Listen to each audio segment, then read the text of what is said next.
Greetings and welcome to episode 161 of the Words About Gamescast, the weekly video game podcast for words about games. I'm your host, Amy Alexander, and I'm joined this week by two lovely people. I got Keith Robinson on the far left of your screen. I checked. And I've got Patrick Welsh sitting in the middle. Yay! Everyone do the bully dance.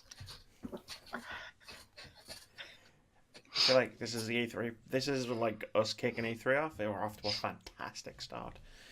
How's everybody doing? Still alive. You say that every time. One day, Almost. It's a it good won't place be to true, be. but you'll still be here somehow. Yeah, I'm going to be on Patrick's desk. You know how some people have got hanging skeletons in the backgrounds of their stuff? You just have Keith. He's Giving a swinging thumbs on a rope. Well, that was incredibly dark. I'm gonna do the intro fluff now. For those that don't know about the Words About Gamescast and what it is, like Keith, we discuss 5 topics centered around what's going on in gaming. I always got to throw that mad shade. In gaming, the games industry, and games culture. Before we leave you with a list, I know you moved. I didn't see what you did though. Before you leave you with a list of games that are coming out this week, surprisingly, it's a very light week. This week we're discussing E3. We're not even doing any of what I just said. There's not 5 topics, there's like 10. We're going to discuss E3 and all the different things that are going to happen at E3. And some of the things that aren't going to happen at E3. And there's timestamps in the description below the video on YouTube, so if you want to watch the entire podcast backwards, or if you just want to see us talk about one specific thing, go ahead, do it. Why not? Who's going to stop you? Do it now. I mean, you don't have to do it. You can do the thing. You might want to skip the first one because I don't know what we're even I was talking building about up in to the that first one. Like, I don't know what we're going to talk about in the first one. I do know that I've pulled a muscle in my rib area, and it pain is my mistress today. But I will power through for the sake of a podcast. If I suddenly look like I'm out of breath, just give me a second. I'll be fine. So, should we just dive right into E3? It's that time of year again. Yeah, let's dive face first into evil. I mean, in the podcast. That's Reddit. Not E3. That's Reddit. Reddit is the evil. E3 is just the advert for evil. So we're going to do this in order of when things are happening, as we always do. And we start with the EA Player live stream. Live streams. Yeah, yes, E3 is a bit odd. And I think we should highlight that it's a bit odd because the first thing is Sony's not there. And then EA is like, yeah, we don't really need to be there either. So we'll just do some live streams instead. Well, we don't need to be there as much as we don't really have anything to show you, even though they kind of have a lot they should be trying to show us. But instead, we're just going to show you the same old stuff. Sounds like EA, actually, now that I think about it. But when they were talking about what they were going to do for E3, I'm sure they said something about multiple live streams. Yeah. There's one. It lasts for what? 4 hours? Yeah, like 3-4 hours. So like I broke everything down into what we know and what we think we know. Yeah. And as far as EA goes, what we know is everything. Because they just told us what they're going to be streaming. So they're going from 5:30 p.m. Well, they're streaming from 5:15 because apparently they're doing a 15-minute countdown. Whatever. From 5:30 p.m, they're doing the thing everybody's actually here to see, Star Wars Jedi New Order. And then at 6 p.m, they're doing Apex Legends, because if anyone that's sticking around is probably going to want to see Apex. And then at 6:30, they're doing Battlefield 5. At 7, they're doing FIFA. 7:30, they're doing Madden NFL. And then at 8 p.m, they're doing The Sims 4. How does that make everybody feel? Like, is anyone excited to watch this? No, I mean... Is this going to be the lowest viewed Twitch stream on Words About Games history?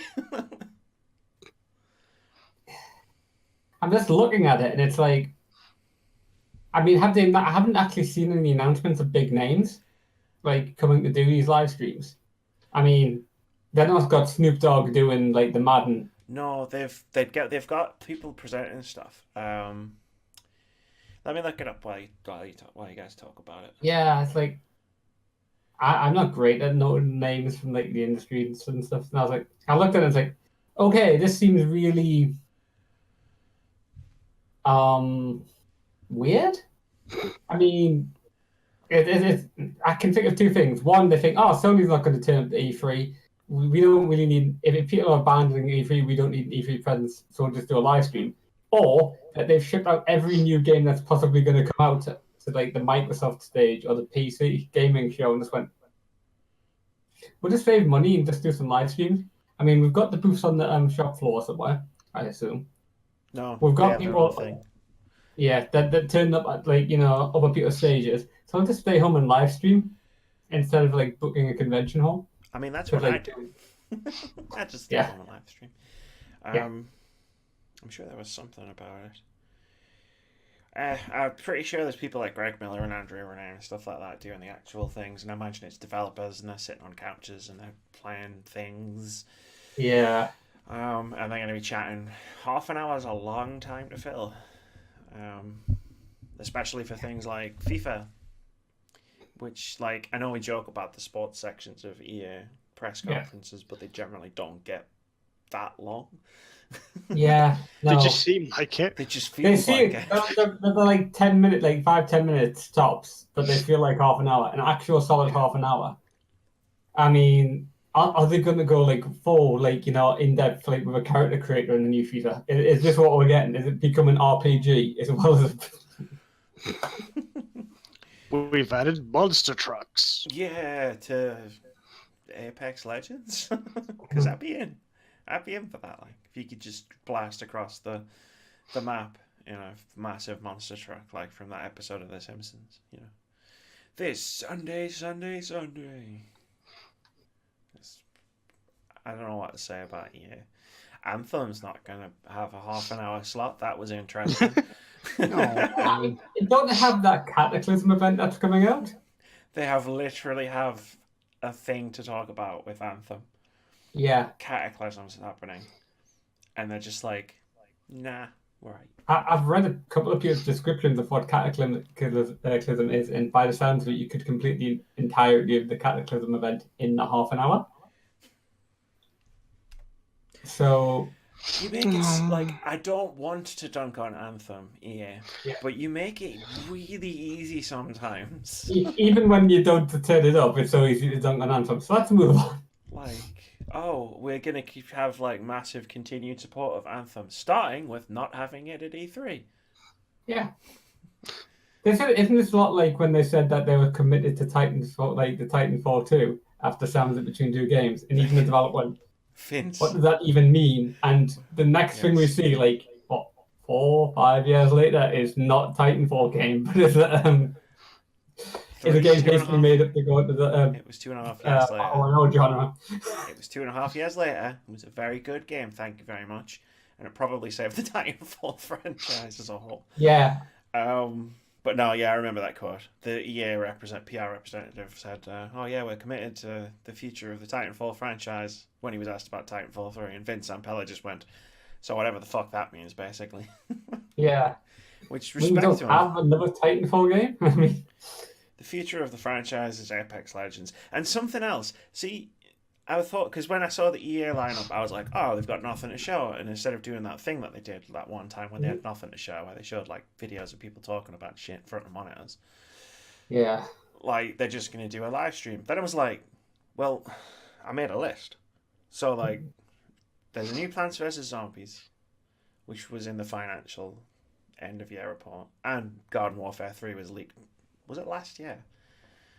I feel like it was years ago, but it couldn't have been years ago. No, it couldn't have been years ago.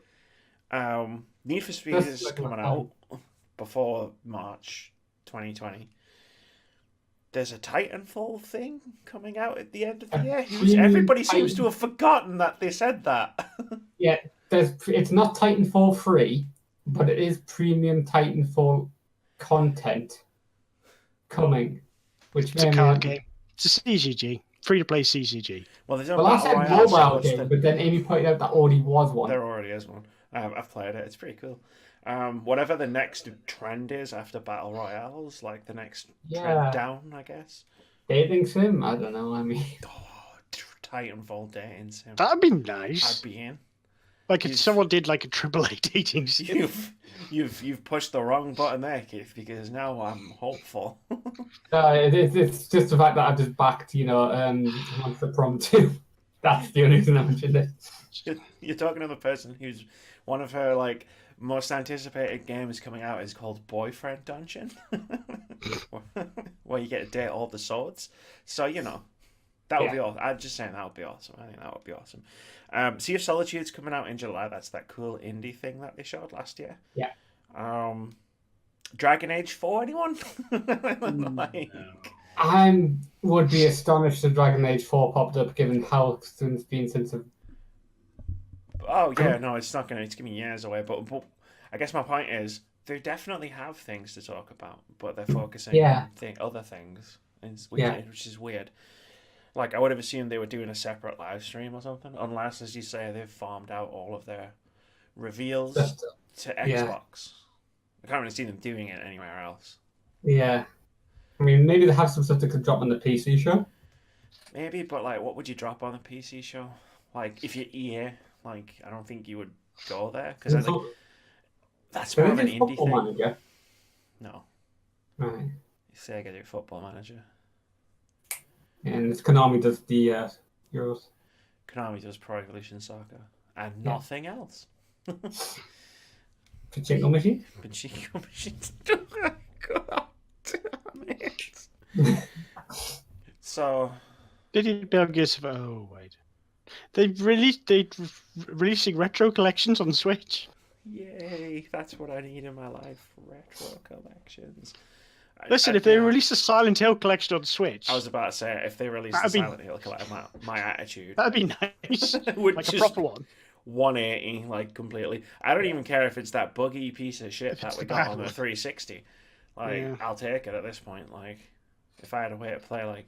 I think it's in the backwards compatibility on Xbox. The Silent Hill collection, I think. Possibly. Because I was looking into it because I wanted to stream Silent Hill. Because Silent Hill is good. Anyway, any thoughts about it whatsoever? I mean, I'm looking at the live stream and what it's supposed to be.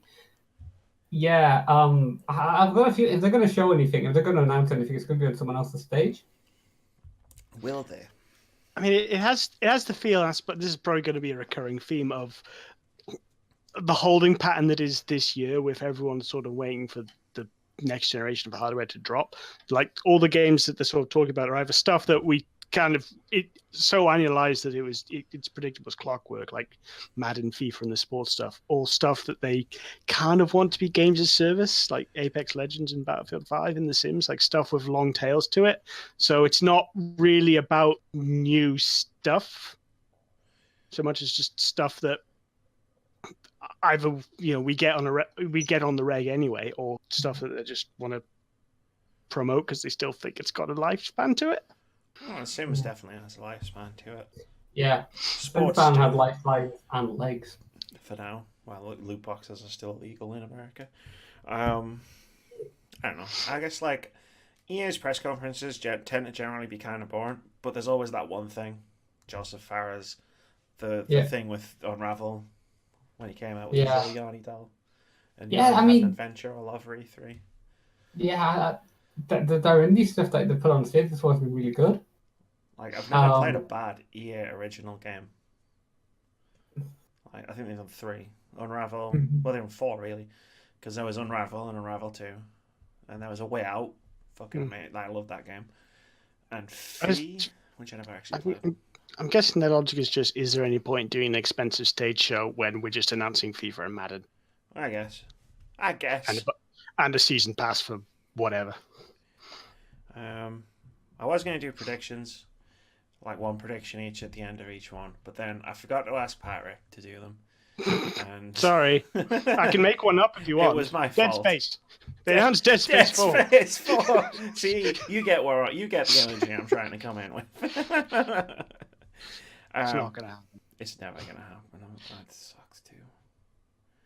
Dead Space Collection. Dead Space Collection. I mean, they love making as much money as possible for as little investment. So, who knows? But yeah, we're just gonna skip the prediction thing. You can do it if you want. I made a last minute decision. I forgot to ask Make Pat shit up. Keith's first round of predictions included facts. It's probably a generous way to describe it. Yeah. And yeah, why do we feel the need to do predictions for everything? Yeah. So let's move on. Microsoft is next at 9 p.m. These are all BST, like British time. Just for anyone who's getting confused. They're doing 9 p.m. on the Sunday. So I want to do the what we know section. And I want to start with the first thing, and then I want to have a discussion about this. Because this is kind of like hangs off everything. Everything else, like underneath, hangs off of it. So Phil Spencer comes out. It's 2 hours long, supposedly, which is interesting for me for starters, because that's long for a press conference. It is the only press conference. It's the only press conference, but it's definitely not the only show in town. Thankfully. Not that I think it's going to be great. I've got a yearly 2019 prediction on for it being a face melting blockbuster, so fingers crossed. 14 Xbox Game Studios games will be at the conference, according to a tweet from Phil Spencer. And that is both very specific and quite vague. Simultaneously. Yeah. And the more I thought about it, the more I was like, oh, like the GIF, the meme with the woman from the TV show who does with the numbers and the math lady. The math lady, and it was just like, what counts? Like, because like I saw people losing their shit, like, you know, oh my god, we're gonna get all these new game announcements, and I was like, we're definitely not, because things like Minecraft will surely count as an Xbox Game Studios game. Mm-hmm. So I made a list. Keith's got a better list, but I made this one. There's one I left off because it's a rumor. Yeah. Well, actually, there's a couple of rumors, but let's see if we can break down the 14 games. So there's Halo Infinite, obviously. Yeah. It's on the Slipspace engine, everybody. That's really impressive for some reason. Yeah. Gears 5. Are you on me? Sorry. Gears 5. Gears 5, obviously. Gears Tactics. Hopefully. I don't know. Gears Pop. Because that was a thing. Ori and the Will of the Wisps. Minecraft. Sea of Thieves. Battletoads. Age of Empires 4, Master Chief Collection plus Halo Reach. The Outer Worlds. So here's where it gets a bit iffy for what counts. So The Outer Worlds is a game being developed by Obsidian Entertainment for the private division, which is 2K. So it's being published by 2K Games. Obsidian Entertainment was bought by Microsoft. They're an Xbox Games studio. So if Outer Worlds turns up at the Microsoft press conference, even though it's not an Xbox exclusive, does it count as an Xbox Game Studio game? Yes, because it's made by a publisher. Well, sorry, made by a developer within the Xbox Game Studios. Yeah. They didn't say 14 exclusive titles to Xbox. Yeah. This is where, you know what I mean? Like, this is where it was Minecraft is not an exclusive. True. Yeah. But this is where it gets to the point where it's like, you were very specific, but also really vague. Vague enough that people could potentially get more hyped than they should. And I don't think that's a good thing for Phil to be doing. I'm just going to point that out there. But I've just listed 11. So out of that, we're already up to 11. Yeah. So then it becomes, right, if we've got 3 Xbox Game Studios games left, what do we have? So before we get into that speculation, what off this list are people looking forward to? Of the things that we are likely to see, if not dead certs. Halo Infinity. Halo Ori and the Infinity. Will of the Wisps is my highest one. That's the one I really want. Mm. I would love it, and it's out now. Don't think we're getting that, but I would And love it's it. out in Game Pass. We could. I was expecting it to drop in the first half of the year. Yeah. So. I mean, if it does like drop then and there, you will probably see me leave like whatever stream we're on, just run out. Guess I'm Back in 15. It's like that was 2 minutes in. Do I have to do the rest of this 2 hours by myself? No, I'll run back, turn my computer on, download it, run back. Why don't you just get the app on your phone? I actually do have the app on my phone. You probably see me leave the room and come back. Just Yeah, then after about 5 minutes, hand my phone to you so that you can actually put it through on my phone, because I can't figure out how to work the app that way. Everybody with their apps these days. Sorry, Keith. Old man yells at Cloud, or in this case, Cloud app. Halo Infinite. What is it? Apart from on the Slipspace engine. Because the one thing that they did focus on that wasn't the Master Chief or the Slipspace engine was these big, huge open environments in the only trailer that we've got for the game. And I've wondered about that for the last 12 months. Yeah. Like, is this going to be an open world of some kind? No, it's going to be 64v64 big team battle. Where everybody only gets one life. No, destructible terrain. Just like, a bit like, I can't remember what they're called, the things in, like with World War One Battlefield, the last two. Just Battlefield. Yeah. Just like... I was on top of a hotel. He's going to get to a scorpion, drive along, get blown up. Just crushed by a falling installation. Like, yeah. I don't know. It's been... If it comes out this year, it'll be a year late from the normal repeating cycle of Halo games that we've had for a long time. Yeah. It's probably not going to come out this year, which means it's going to come out next year. Probably be a launch title for whatever. Some stuff we'll probably talk about in like 5 minutes. And I don't know, that's 2 years overdue. Yeah. Which says to me that they're making something a bit different than just another Halo game. So, yeah. Or they had problems. Well, they had had problems. It was called Halo 5 Guardians. Oh! Someone got burned. I haven't got the app on my phone anymore to do that. I need to get that app back. What about the... Oh, sorry, go on. They work on trios of stories on Halo, and for some reason the second one in all of them has 2 protagonists, and they haven't figured out this is a bad idea yet. They're like, it's the second one. Two protagonists. Do you see what we're doing here, Internet? And then everyone's like, no, we see what you're doing. It's just like, the second protagonist is always really boring. Yeah. Hey! Team of Spot, like... Third one them played by Keith David. Do you take That's that? cool. I will not take that back. You take that back. Never. He was boring in Halo. He was boring in Luke Cage. And he was boring in that stupid Halo thing that I watched. The TV show, like 3 episodes or whatever. You take that back. What about in Saints Row 4? Oh no, it wasn't Keith David. It was the guy who did. He was Luke Cage. All right. Whose name I forget. Oh, Keith David was all in right. Saints Row 4, and me and Keith were just talking about Saints Row 4 and Keith David the other day. Keith David rocks. Keith David. If Keith David was the secondary protagonist in Halo 5, Halo 5 probably would have been my game. I think, yeah. Yeah. The guy was called Mike Coulter. Mike Coulter. Oh, yeah. I've got nothing personal against Mike Coulter. It's just the 2 things I remember seeing. It sounds like you do. Sounds like you're saying you could take him in a fight. He's fucking Luke Cage, dude. I'm not going to take Luke Cage in a fight. He's jacked. And indestructible. And indestructible. So, I can't take someone who's indestructible in a fight. What am I going to do? Anyway, speaking of trilogies, how about the 3 Gears games? Then there was silence.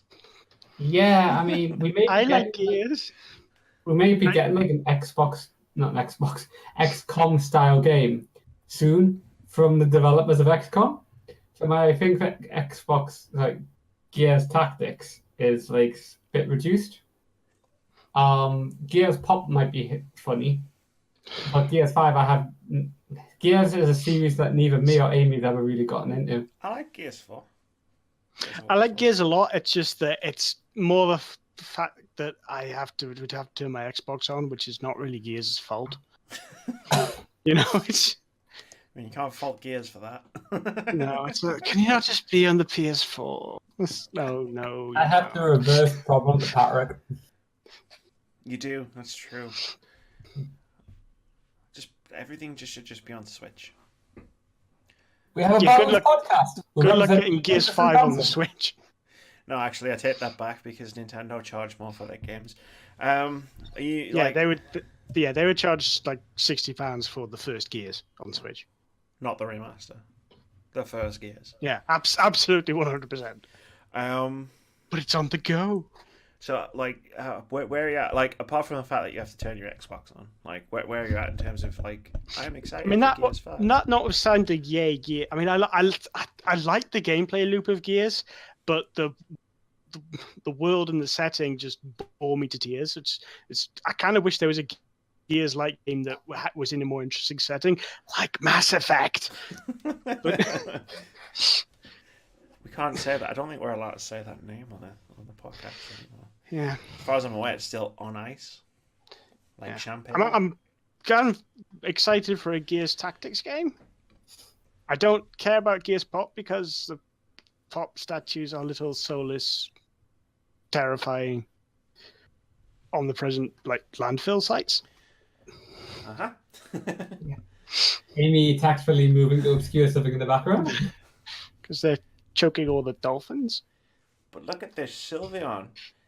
Sylveon's not a pop figure. That's not a pop figure. Exactly, it's not a pop figure. I'm distracting you from all of the pop figures behind my left shoulder. No, I'm not judging you. I don't judge anyone who has them. There we go. We can do the rest of the podcast now. Just all my own like this. Yeah, I don't think ill of anyone for having them. It's just I don't need it in my life at all. On that note, I'm going to talk about Sea of Thieves for like 20 seconds and say Sea of Thieves is really good. Like, I let everybody else convince me that Sea of Thieves was rubbish. And then I did a whole video on this, actually, like social influence on video games. And then I actually went back and played it for myself with Kirsty from Average Otakus.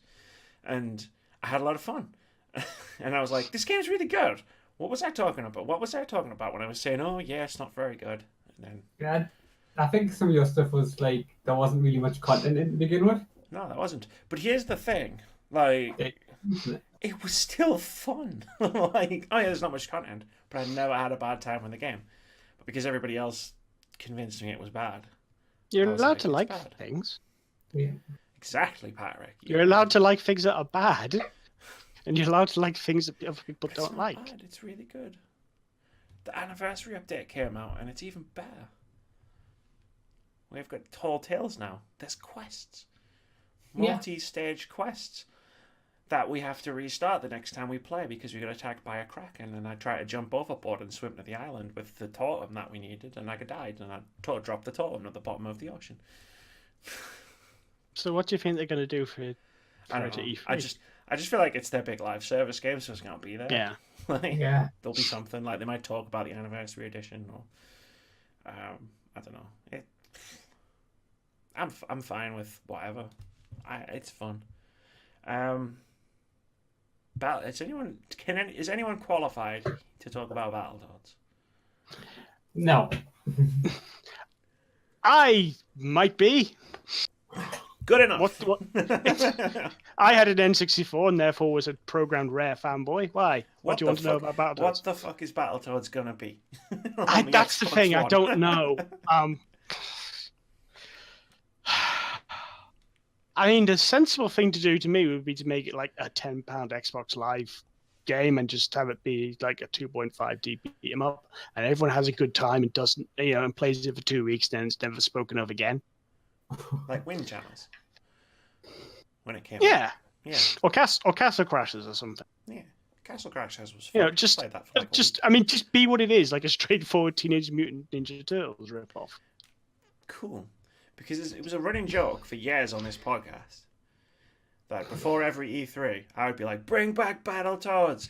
And then they actually went and fucking brought back Battletoads, and I was like, Why did? Yeah, what the fuck would that why did you want be? Battletoads back? First It was of a all, joke. I was joking. And second, what is that? I mean, do you want like a 3D open world? I didn't want anything. Battletoads? It was before E3 2015. It was I made a joke that got a bit out of hand, and then every year it kept getting brought back up, and I was like, I'll just lean into the joke, like, because it's never gonna happen. And then I think what we're saying here is be careful what you wish for. Amy didn't really want Battletoads brought back. She could have used that wish to bring something else back. Like Perfect Dark. I'm so glad you went there, because the first thing that popped in my head was Freddie Mercury, and I was like, that's not game related. Bring back Urban Champions. Like, so here's the one. You're the reason Nintendo keeps re-releasing Urban Champions. I mean, well, we do know Amy has some sort of power over Nintendo. I mean, I do. At this point, You I've can use predictions for I've those. legitimately asked Nintendo of America for 2 games, and then they've announced both of those games within a month of me asking for them. So, I mean, I don't want to say I have pull at Nintendo, but if you guys want anything, just let me know and I'll see what I can do, I guess. Yeah. For those who don't watch the podcast, yeah, we do keep like thinking that like maybe Nintendo America keeps thinking that Drobolod is a Japanese name and is like actually someone high up in the Japanese section of Nintendo. You just keep really politely asking them to make games. Because Nintendo America is like the little T-Rex arms, like Look, they're right. completely powerless and ineffective and just do whatever they're told. Look, the last thing I asked Nintendo for, I know this is Xbox, we're going to get back on Xbox in a second. The last thing I asked Nintendo for was to put Reggie in Smash. So, they're either going to put Reggie in Smash as one of the DLC characters, which is never going to happen. So It doesn't work there. Put this to bed. But if they do... It doesn't work there anymore. They don't have the rights to him. That's why they shouldn't do it, though, because... There's probably a me based after him. Probably. I don't know how that thing works, though. I don't No use one it. does. And my Switch is never connected to the internet. All right, let's move on to rumors. Keith, you can take this one because I know you're excited for it. DigiTheory trademarked something called Bleeding Edge. Yes, they did. And I'm interested in looking to see what Ninja Theory brings out. I've got a feeling they're not going to catch the lightning in the bottle like they did with Senua Sacrifice, because that was so different. Everything they do is really different from everything they've ever done before. Yeah. Mm-hmm. So I'm kind of probably expecting it to be something more like mainstream, but I don't know what mainstream. Like there's all these different things they could do. They could literally produce anything. But if they go back to the psychological, like sort of like mental well-being, sort of like, well, I wouldn't be disappointed. I mean, you can't. No, I think that's a good niche for them. Mm-hmm. Yeah. It seemed like it worked. Like it's got a lot more. I don't know how well it's sold, but it certainly seems to have a lot more mind space than Enslaved or The Heavenly Sword did. Yeah. Kung They Fu got Chaos. sort of like they got recognized. They got bought by a giant company, and they somehow managed to get one of their like one of the members of the unknown member of their department to win a BAFTA. I mean, Yes, they did. One of my favorite video game stories ever. Someone who makes Yeah. videos for marketing. Oh, will you just come in and be the mocap stand-in for the main character for our next game? And then, like 18 months later, she won a BAFTA. It was a great It performance, was in such fact. a good performance. Like, damn, man. Yeah. I'm looking forward to it. Like, I can't really divine anything from Bleeding Edge, like yeah, as a name, it could because be if in you the told same me vein. if you told me there was a game called Hellblade coming out, I Yeah. guarantee I wouldn't have described the game that Hellblade was. Well, if you take the issue part of it out, then Hellblade is a mythologically themed character action game, and that's not that far off what they do. That's not far off what Enslaved and Heavily Sword, in fairness. And DMC. Right? I think. Oh yeah, and DMC. I think at its core, like you can sort of predict what Ninja Theory game's going to be. I think the problem is that we're all sort of looking at it like it's going to be a follow-up to Senua's Sacrifice. No, I don't think it will be. When it, yeah, Could be anything, right? Yeah. They haven't Like done a Duke sci-fi. No, they have done sci-fi. Enslaved was sci-fi. They haven't done like hard sci-fi though. it's a weird kind of sci-fi as Enslaved, in fairness. Yeah, like a more traditional sci-fi thing, maybe. That would be cool. Sci-fi's coming back. So is zombies, weirdly. Like, there's been loads of zombie games recently, so... okay, next up on the rumour mill, Fable 4, developed by Playground Games' new studio. So the guys who make Forza Horizon recently opened up a new studio to make an unnamed open world game. So naturally everybody was like, Fable, right? I mean, it's Fable. It's got to be Fable, right? Like, they're making Fable. Somebody back me up, or don't. They don't have to be making Fable. I mean, they are though. I mean, it would not surprise me, but that's mostly because everyone's going, they're making Fable. I would love them to be making something completely original.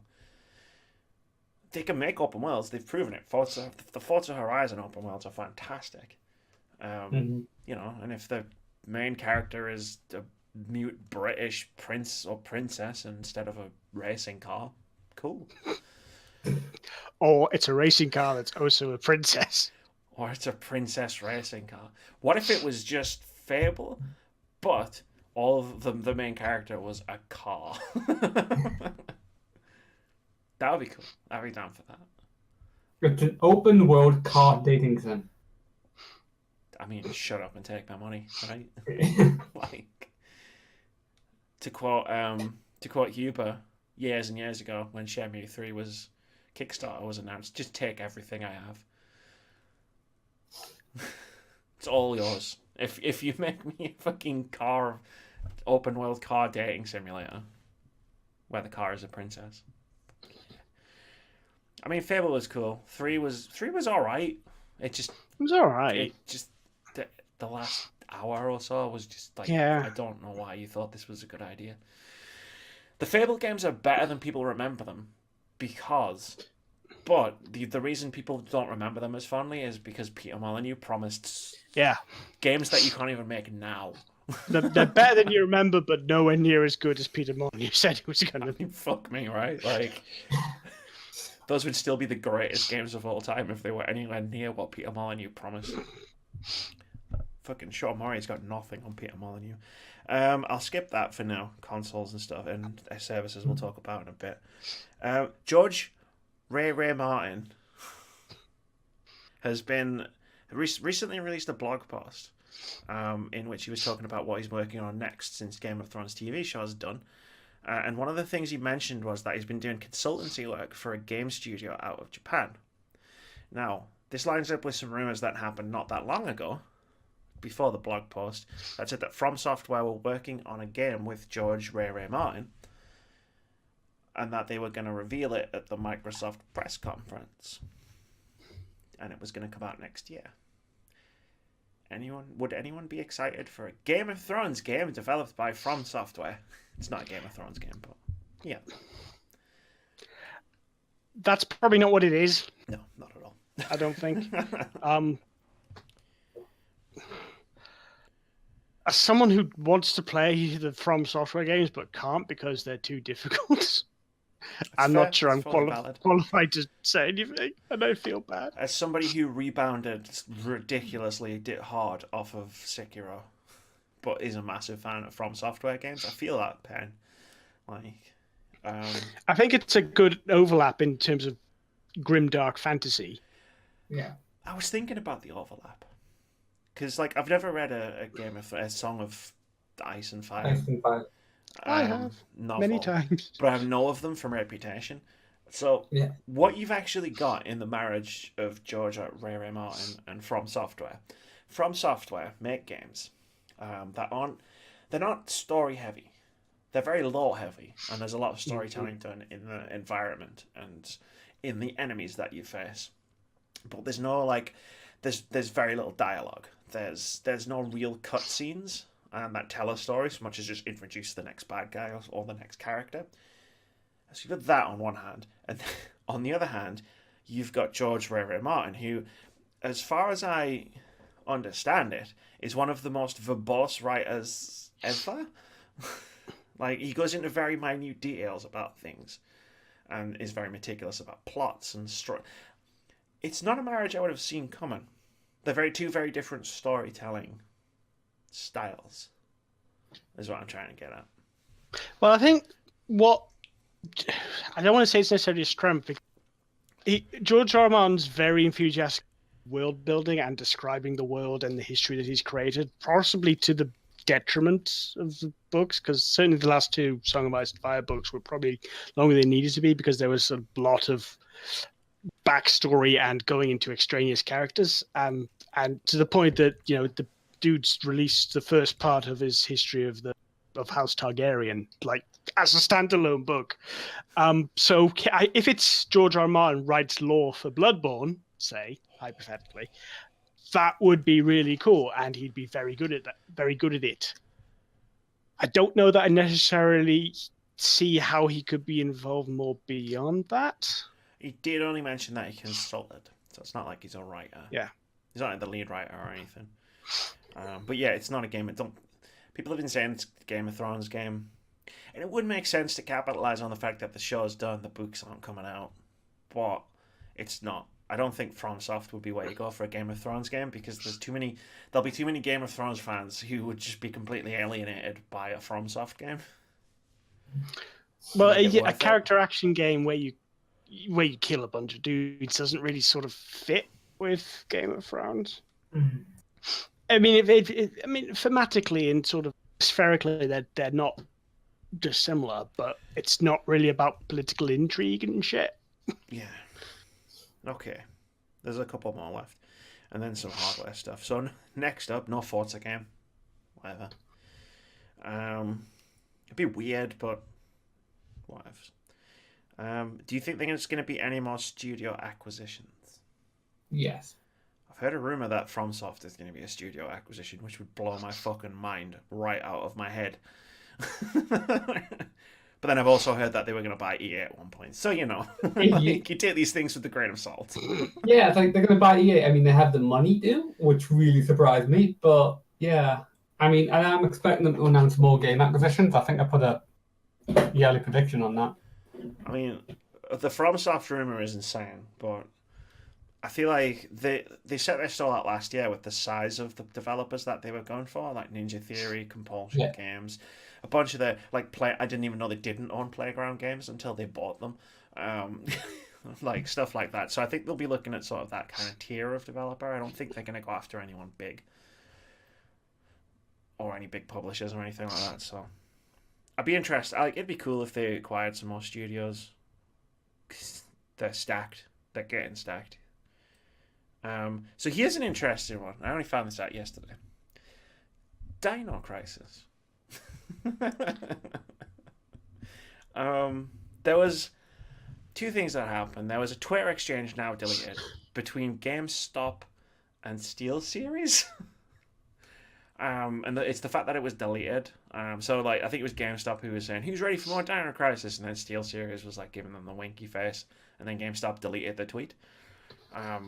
It's the fact that they deleted the tweet that was interesting, not the actual exchange. And supposedly, and again, grain of salt for any E3 leaks ever, but supposedly there's been a leak and there's going to be a Dino Crisis reboot announced at the Microsoft stage, which sounds bonkers on the face of it until you realize there's literally nowhere else at E3 they could announce a Dino Crisis reboot. Yeah. Except at Microsoft. Reboot, not Reboot. Yeah. They said reboot. I mean, it could be a remaster. It could be a lost in translation thing. I'm not hanging my hat in the Resident Evil 2 engine. I'm not hanging my hat on the reboot bit specifically, but it could be a remaster. It could be a new game. Capcom have made January their own for the last few years. Ever since Resident Evil 7 came out, they've realized they could release a game in January and it'll sell fucking crazy. And they've got nothing currently on for this January. That's where my mind goes to think maybe this could be a thing, because they've always managed, every January game that they've released, they've always managed to keep it a secret before E3. Resident Evil 7, there was rumors, but nobody knew they were going to release it that January. Monster Hunter World, no one had a fucking clue about that.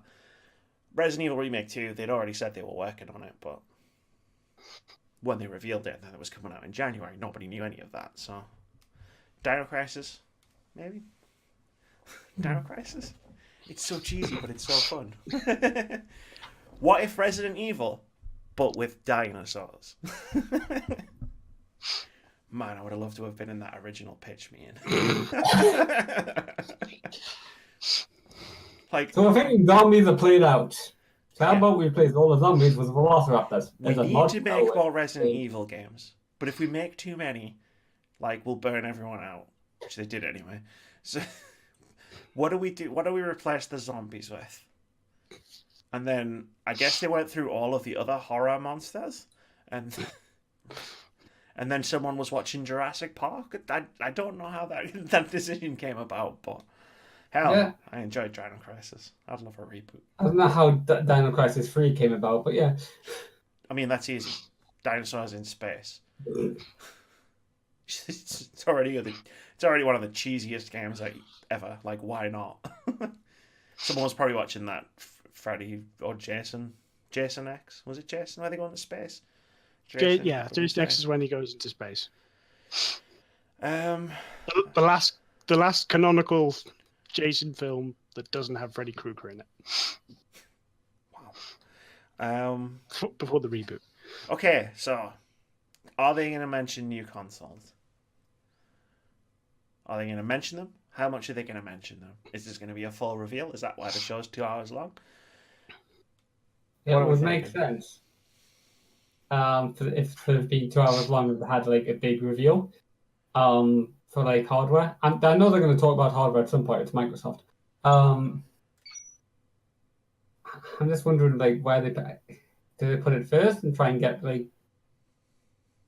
they put it at the end? Because I've got a feeling in 2 hours they're going to bore everyone stockless, unless they're they decide, okay, we'll get everything out about the next Xbox at E3.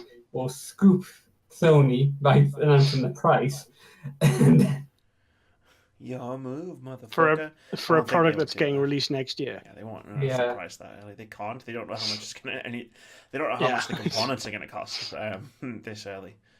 But the modus operandi for the last few years for the last generation was release the specs at a separate show and then use E3 to sort of blast everyone's eyes out with the actual content. It seems weird for them suddenly to sort of be going into technical specifications and what it can do, and David Cage doing his stupid tech demos. I know he's not going to be there, but still, that kind of thing at an E3, because it's not really got the razzmatazz for it. Here's how many teraflops, here's our bar chart showing how many more flops it's got than. Yeah, you just throw out buzzwords that mean nothing, like uncompressed pixels. Yay! They're like pixels, but they're uncompressed. So, speaking of uncompressed pixels, I feel like this is what they're going to do with their Xboxes, because apparently there's 2 for the next generation, even though it's not. Microsoft are being weird about generations. Scarlet and Anaconda. So they'll do what they did with One X, where they'll do an intro. They might show one thing, Halo, Gears, something like that, and then Phil will come out and he'll be like, "Oh yeah, we're going to talk about this. Give it a name potentially, Xbox, whatever." And then they'll do the thing with they did with the video, because then they did the rest of the E3 show, and then they did the video at the end, which is where we got uncompressed pixels. The only thing I remember from that video. Thanks, I guess. But at least you took something from it. I took something from it. I took it that. It does what Nintendo don't, Amy. Microsoft does what PlayStation don't. I would love that to be the marketing slogan. Oh God. And then there's Project xCloud, which is supposed to be coming out this year, which is their streaming thing. Which Phil Spencer was talking about playing Destiny 2 on a plane on his phone, so I guess it works, like in some way. If you have absolutely nothing better to do. I mean, if I'm on a plane, right? Like, I mean, I might not play Destiny. I played Dauntless, not Destiny, but I mean, we'll probably get a beta, I guess, for that. I don't want to speculate too much about the consoles and the hardware because Yeah. what's the Thank point? Like, what's the point? We know nothing. So let's move on, unless anyone has anything more Xbox related. Other than release Ori immediately into Game Pass because it's coming to Game Pass because it's an Xbox Game Studios game. But let's talk about Bethesda. This shouldn't take long. Here's what we know about Bethesda happening at 1:30 a.m. on Monday. Technically Sunday, Monday, whatever. It's the same night, but because of time zones and days and how we've decided to chart the course of the sun through the sky. It's 1:30 a.m. Monday, June 11th. Here's what we know. There will be no Starfield or Elder Scrolls. Boo. Doom Eternal is probably going to be the focus because they've put up these massive skyscraper posters outside the convention center. Fallout 76 still exists. Wolfenstein Youngblood is coming out in a couple of months. And Elder Scrolls Online / Legends / Blades are all a thing. That's what we know about Bethesda. I've got to ask the big question first. How much did Bethesda talk about Fallout 76 on stage at E3? They may talk about up and coming like mods and stuff, but I don't think they'll like address last year's It just works. whole thing with. Yeah. It just works. Thanks, Todd. Any thoughts, Parry? Well, yeah.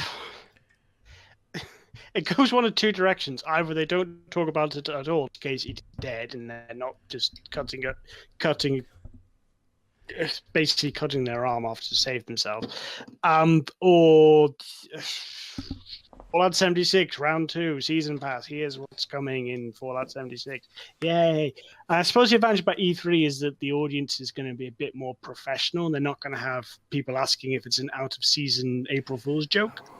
Don't remind me about If nothing else. Oh, don't remind me about that. Yeah, I mean, I put a prediction out there at the beginning of the year that they would do some sort of No Man's Sky Next-esque relaunch.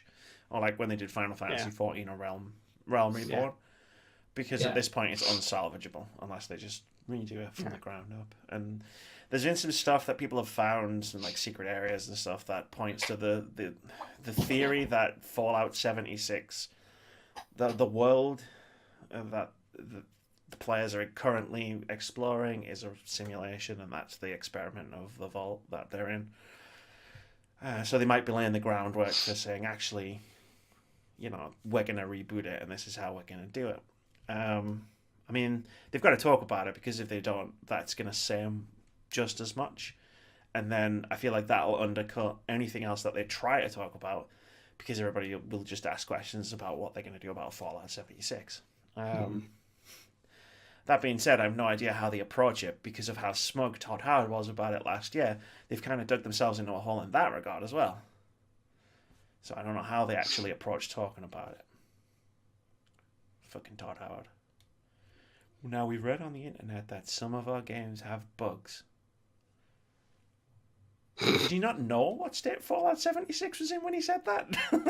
I just have this vision of all of the people who worked on Fallout 76 as you stand on E3 do like saying that just going. Just entire fist in mouth. I mean, apart from that, there's no Starfield or there's no Elder Scrolls. Is there a point like to this?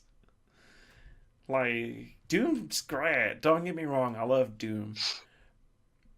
But can you make a show out of Doom? Like, you have Mick Gordon maybe come out and play a song because they had Andrew WK for Rage 2 last year. Yeah. But can you make Doom Eternal the focal point of an E3 press conference? Well, they're gonna have to. I suppose they're gonna have to try. So like what we think we know, rumors and whatnot.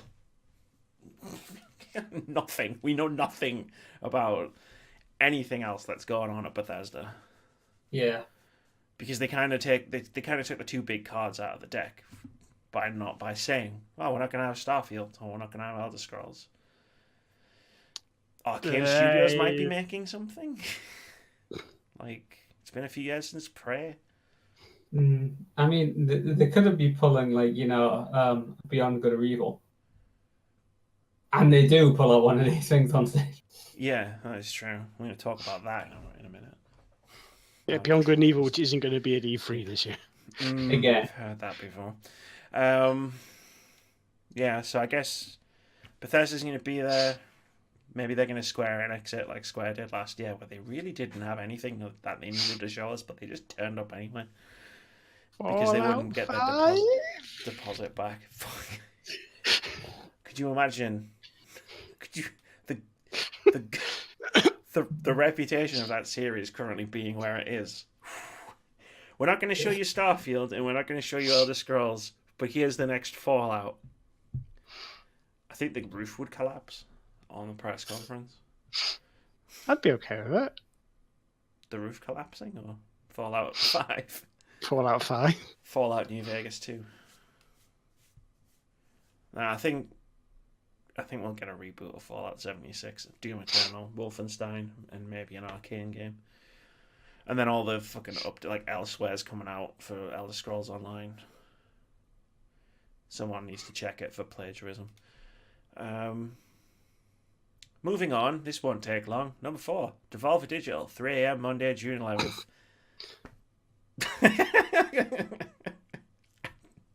There will be something with pixel art. There'll probably be something cyberpunk, and there'll probably be something cyberpunk with pixel art. There will be murder death on stage. There will be death. There will be death at this press conference. There was last year. Was there in the first year? I know the dude got his arm cut off. Did anyone die? I suppose Nina got a gun in the ceiling. Someone got that arm cut off throwing money literally at the screen. Yeah, I mean, I know her head exploded, but she was fine in the next episode, so it was all good. Like, I love Devolver. I was like, which year did the kid of the director get beating on stage? I mean, the first one, and then dragged off by the dude in the mocap suit with the bobbles on it. Yeah. I fucking love Devolver Digital, man. Like, we're gonna do an E3 press conference, and everybody was like, "All right, okay, an indie press conference. That sounds really good." And then Nina Struthers walks out and fires a gun in the air, reloads it, and then fires again, and then it's this is gonna be special. Yeah, I heard the marketing director from Devolver Digital was on holiday and released the announcement that they'll be turning up to E3 for the first time. And she was swamped with all this information, all these people asking for tickets, and no one had explained to anything or about the show at E3. Yeah, because it's obviously pre-recorded. They get E3. They just get what it is, and they lampoon it so perfectly. Like the viciousness of what they did last year. Yeah. Fucking loot box coin. Fucking loot box coins. Amazing. Yeah. Anyway, let's move on. I'm not even going to try. I'm not even going to touch that. I'm just going to enjoy the fuck out of it. Yeah. 3 a.m. sounds like the perfect time to watch a Devolver Digital thing. So that's day 1 over and done with. We move on to day 2, where we start with the PC Gaming Show at 6 p.m. on Monday. The much improved PC Gaming Show was a lot better last year. Yeah, it was actually watchable. By Epic, so it's going to be even better. I made that joke. It's going to be burned by so many people on the Steam forums. Fucking Steam forums. The Steam forums erupt with backlash every time a game comes out with a female protagonist. Like, who takes the Steam forums seriously anymore? Yeah, it's sponsored by Epic. I made that joke to Keith privately that it'll probably be sponsored by Epic Games, lol. And then I got home and I did the research for this podcast. I was like, it's actually sponsored by Epic Games. Oh, fuck. Yeah, because I was saying that's that. a fuck you if ever I saw. I was like, because one of my predictions was that we'll get the release date for Control before it had a release date already. Because I was like, oh yeah, I'll be at the PC Gamer Show because it's like an exclusive to the Epic Store. He's like, oh yeah, it's like if Epic's like sponsoring it, yeah, because last year was Intel and before that was, and I was like, oh right, yeah, it is sponsored by Epic. That's why I had to write the word legit in brackets. I was like, this isn't a joke. This is real. This is happening. So there'll be a bunch of salty PC gamers kicking around complaining about no Steam, no sale, even though all the games that have come out on Epic have sold really well. Yeah. I mean, as far as things that we know, PC Gaming Show is weird because it's indie focused, right? So you don't really know. Like, you never know what you're going to get from an indie studio most of the time. But Rebellion is definitely announcing something new. I got an email and everything at the PC Gaming Show, which might be Sniper Elite 5, which I'd be down for because I like those games. They're very uncomplicated. There's some Nazis over there. Here's a sniper rifle. Shoot them in the nuts. Yeah, I was going to say, this is the nut shooting one where you get the X-ray. You get the X-ray vision if you get them in the head, the heart, or the nuts. Guess what I always aim for? Apart from that, there's a list of developers who are going to be there, or publishers. Annapurna Interactive, who will probably show off Journey, because that's coming out 4 days before the conference on the Epic Games Store. And will be on sale, so it's only going to be $4.99. Buying it. Never played it. Yeah. Want to play it. Chucklefish, who have... They made Wargroove, which is the thing that they were listed with, because that came out earlier this year. Mm-hmm. They're making the game, it's like witches, it's a school, it's like a Harry Potter type thing, but in the pixel art style, obviously, because Starbound and the other Bound game. It was codenamed Spellbound for a while, but it has a name, and it's basically you get to be a witch at school and learn witch things, and it sounds amazing. And if that's what they're showing, I'm really happy. I'm really excited. I guess we'll see more Mania as well, which wasn't a Chucklefish game, but I just remembered that existed. The Shark PG. Yeah. We've also got Digital Extremes, who'll be showing more Warframe stuff. Digital Uppercut, who I've never heard of, who apparently produced something called Valfaris, which I've also never heard of. Fat Shark, who make Warhammer Vermintide. Excellent games. Fellow Traveller, Neocab, that isn't out yet. Modus Games publishing Triumph Force, so that'll be what's at the show. Raw Fury and Relogic, who made Terraria. And then I just wrote indie games with an exclamation point because there's going to be lots of indie games. I remember last time we did, last E3, there was 3 different cab games. There was. Neocab was one of them. Neocab was one of them, and there was another really cool one. I've got it written down somewhere. I don't remember what the name is. See, all of this knowledge that everybody thinks I have, I just write everything down and refer to notes. Baldur's Gate 3 is being teased by Larian Studios. Yeah. That was weird. Yeah. I saw it's a good fit for it. It is. They made Divinity Original. They make probably the best CRPGs, modern CRPGs you can get. When I saw the 3 on their Twitter account, I was like, Divinity 3, yes, those games are awesome. And then everybody was pointing out, but that's Baldur's Gate. And I was like, yeah. The next product for Wizards of the Coast Dungeons and Dragons is initially set in Baldur's Gate, so it'd be perfectly timed if it came out before April 2020. Interesting. I mean, D&D's probably not been, if not necessarily bigger than, more visible than it is now. Yeah, now is the time to start making D&D now's games, the time. right? I do wonder, does that mean that it's going to use Fit for Dish? I missed the last part of that, what you just said. I just wondering, whether Baldur's Gate's going to use 5th edition rules, because It will. the original used 2nd edition. Like, I can't imagine it using the same rule set. No. It'll use 5th edition rules for sure. But 5th edition rules are cool. At least it's not using 4th edition rules. Although, to be fair, they would make more sense in a video game than a tabletop RPG. But let's not get into that. Yeah. That would be cool. I'd love to see Baldur's Gate 3. And that would be a legitimate, like, hype moment. The other thing I forgot, it's in the section at the end, but we'll talk about that later. And they're releasing Baldur's Gate on consoles. Yay! Yeah, they're releasing everything, right? Like Planescape, Yeah. Baldur's Gate, Icewind. So there's like a bunch of stuff coming out. Yeah. So if they They're like all by Beamdog. Beamdog, yeah, they're the guys that make the remasters. So if they show all that stuff and then they're like, "Here's the new one," yeah, you'd be like, "Fuck, that's amazing." I would anyway. I love Baldur's Gate. It was like my first PC game. After the PC gaming show, it's Ubisoft at 9 p.m. on Monday, June 11th. Here's what we know: there will be no Beyond Good and Evil 2. Boo! I don't believe you. You've said that before. Yeah. Skull and Bones is coming out next year. Yeah. It's getting better. We got better between the first time and the second time, so it gets better again. And then gets cancelled. This isn't Microsoft, so we're fine. Ghost Recon Breakpoint is coming out in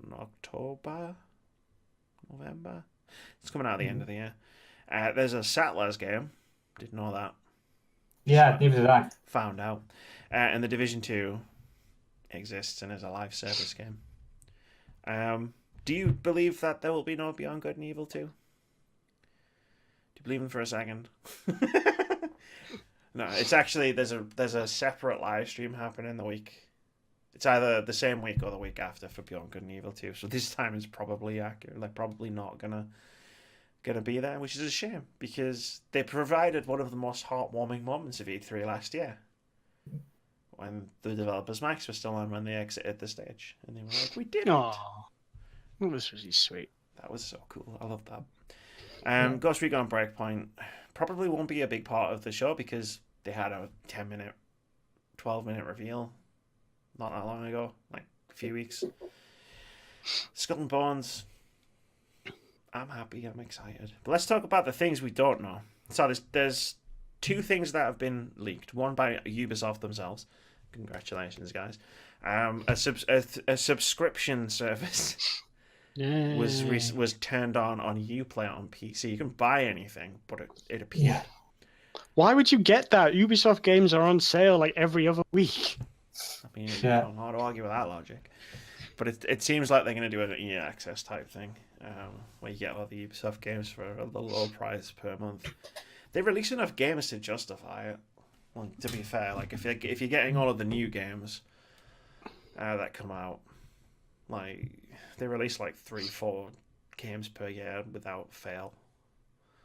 So like it'll be worth the money, probably, unless they charge a stupid amount for it. So that's something to watch out for. The other one is a game called Roller Champions, and from what I can gather from reading forums about this game, it's basically a competitive multiplayer game, which is Rocket League meets Roller Derby. Don't ask me for a second how that works. Derby, but yeah. Derby, shut up. I'm saying Derby because Derby is called Derby and it's a place. And everybody calls it Derby who lives there because I've been there. Yeah. So, I'd be down for this. This sounds like one of those quirky, weird things that Ubisoft would definitely do. Like, remember when they ended E3 with Steep? Yeah. And it was actually kind of cool. Yeah. Like, that'd be cool. It also sounds like something they could do where they'd be like, and it's going to be available tomorrow. In like a beta or something. Watch Dogs 3 apparently is going to be set in London. London. Yeah, I've heard this. Sorry, I've heard this rumor. Yes, it's a rumor. Like once we get past the things we know about, everything we talk about is a rumor or a speculation. It's supposed to be set in London, which is cool, which means we'll probably have a new protagonist. Is it coming out this year? Assassin's Creed isn't coming out this year. Yeah, that's true. They got to have their I big. thought maybe we would have seen more about it if it was coming out this year, though. Would we? Because we didn't see Odyssey until last E3. And we didn't see Origins until the E3 before. Yeah. Well, they get like a lot of publishers seem to be getting more and more comfortable with revealing their games quite late. Yeah. Which is good. That's a good thing. That's what more should do. Like, how long have we been waiting for Death Stranding? Yeah. But once we get Death Stranding, what are we going to make fun of for its incomprehensible trailer? The game itself. In fairness, Death Stranding, I mean, part of the get is we've got a Hideo Kojima and he's doing something new, whereas Assassin's Creed, we kind of know what we're getting year in, year out. It's an Assassin's Creed game. Like, it was great that they completely rewrote the formula for Origins, but then that's the new Assassin's Creed, so we kind of know what we're getting again. Unless they've completely rewrite the formula again. Sorry, I didn't mean to interrupt you there, Patrick. No. I mean, that's kind of my point. That the fact that Death Stranding hasn't come out doesn't really hurt it in terms of its presence at E3. Truth. Because it's a story every time, because we still don't really know what it is. No, we've just had like a new announcement and stuff for it and that, but still kind of... Fuck knows. It seems like there's going to be 2 games to a game, but we'll talk about Death Stranding. Whereas I don't think anyone can get away with here's Assassin's Creed and it's going to come out in 3 years' time. Yeah, no, you can't do that. We're going to show you the same footage every time. You would never be able to sustain a level of excitement for 3 years. Not least because it's practically annualized at this point. Yeah, true. I mean, Assassin's Creed isn't coming out this year, which is confirmed. Which is good. There's the leak/rumor that it's going to be a Vikings game. I don't get how that works, because there weren't a huge amount of urban centers in Scandinavia in the Middle Ages. I mean, I don't know how they make any Assassin's Creed games. Whatever, they'll figure it out. They've got the benefit of the doubt, which they didn't have a few years ago, because Origins and Odyssey have both been really good. Some obvious glaring issues aside, they've got the benefit of the doubt for me. Do you think they'll tease it this year? Or do you think they will just completely save it for next year? It depends really on how desperate they really are for announcements, which I don't think Ubisoft ever really is. No. I mean... So I think, they're probably just... I think if they're not doing Assassin's Creed this year, I don't think we're going to see it. That's good. I'd hope you're and I think that's probably for the best. I think it's one of those things... I think the problem Assassin's Creed had was when it was coming out every year is that people did get sick of it, and I think it's a franchise that benefits immensely from being out of the zeitgeist for a bit. Yeah, it definitely does. I mean, that produced Origins. Like, as much as Syndicate was an enjoyable game, like, it was time for Assassin's Creed to just have a nap for a bit. Go hibernate. Go home, Assassin's Creed, you're drunk. Splinter Cell was leaked by Walmart Canada last year and didn't turn up. Is it going to turn up this year? People thought it was going to turn up because of some... There was a crossover mention in Ghost Recon Wildlands. Yeah, Ghost Recon Wildlands. And then Walmart Canada announced it with like everything else. Yeah. But most of that stuff actually happened. Solid? Sorry? You still don't have any like solid confirmation we're getting a Splinter Cell, though. No. I mean, Ubisoft are good at playing the cards to their chest. Apart from we predict it every year. I mean, we do. It's the one game that we predict every year without fail. It's got like it was part of a leak that where everything else that was leaked was real and happened. So like, it's real. It's got to be real, right? Like, it's got to be a thing. Whether it's been cancelled or rebooted or delayed, like internally, it's just because everything else in that leak was solid. Like, I've got to believe that it also exists. Whether we see it this year, I don't know. Like, if Ghost Recon Breakpoint's coming out, I don't think Splinter Cell's coming out, but yeah, they're apparently releasing 4 AAA games by the end of the financial year. And I mean, we've got Ghost Recon, Skull and Bones, Watch Dogs 3, maybe. What's the 4th one? Like, that's the one we don't know. Yeah. Mario and Rabbids.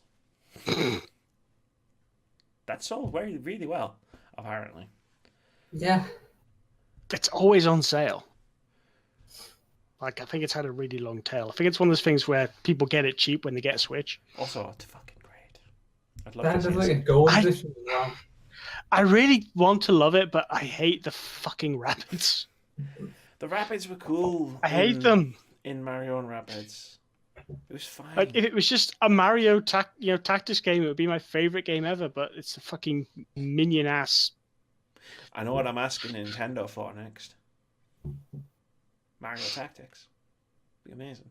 So I've made a list of everything else that we could probably potentially expect from Ubisoft. It's right in front of you if you're looking at the document. Is there anything else on there that jumps out that potentially could turn up? Some weird crossover with Nintendo on Switch. Like, surprise! Here's Shigeru Miyamoto again. And Ubisoft's doing F-Zero. I don't know. With rabbits. Probably, yeah. Start off, so just add rabbits to everything. Worked once. Yeah. Video game publishers have never met a concept they can't run into the ground. How many times have I said that to you? Too many. Like rabbits. Rabbits would definitely run into the ground. Yeah. Just a bit. Just a bit. Next up, we would have at 12:30 a.m. on the Tuesday. So still technically on the second day. The Kind of Funny Games Showcase. Which I even wrote in the thing. Hard to predict. Because we don't know. We just don't know. All I remember from the last Kind of Funny I watched was basically them appearing between various, like in front of various different buildings. Landmarks and in they San just Francisco. reading the captions along the bottom, like, Chris's favorite Starbucks. Let's get weird. It'll be good. I love that something like this exists. Like, a bunch of guys who make gaming content on YouTube and Twitch just went, let's do a games showcase.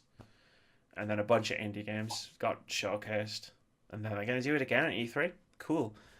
I'm down. That's cool. That's awesome. I'm down for whatever's going to come on this show. Do I have a fucking clue what it will be? Absolutely not. I have no idea what they're going to show. That's what makes it exciting, though. Like, for all the stuff with, like, Ubisoft and Bethesda and Microsoft and EA, it's like, we know, right? A good 75% of everything that's going to happen at those shows. With the Kind of Funny Games Showcase, all I can tell you is John Wick Hex might be there because Mike Bithell is friends with the Kind of Funny guys. Like, I don't know what we're going to see. Bunch of weird indie games, that's what we're going to see. Moving on from that, we've got Square Enix, the Redemption Tour. This is happening at 2 a.m. on Tuesday, June 12th. And I call it the Redemption Tour, unless they announce a sequel to The Quiet Man, in which case you can go fuck yourselves. Oh, I want that to happen. And I will boycott you for that. Never again. Never again. Anyway, here's what we know. They're definitely showing the Avengers. Yeah. That's happening. They've said they're How did they have the Avengers license? Weird. Because, I don't know, but Crystal Dynamics is developing it. That's really cool. Like, Crystal Dynamics is an excellent fucking developer. There's also definitely going to be Final Fantasy VII Remake. Because they said there was. So let's discuss those two. Those are the headlines. Far beyond anything else. That's already, without having seen it, this Square Enix E3 presentation is better than last year's. It is.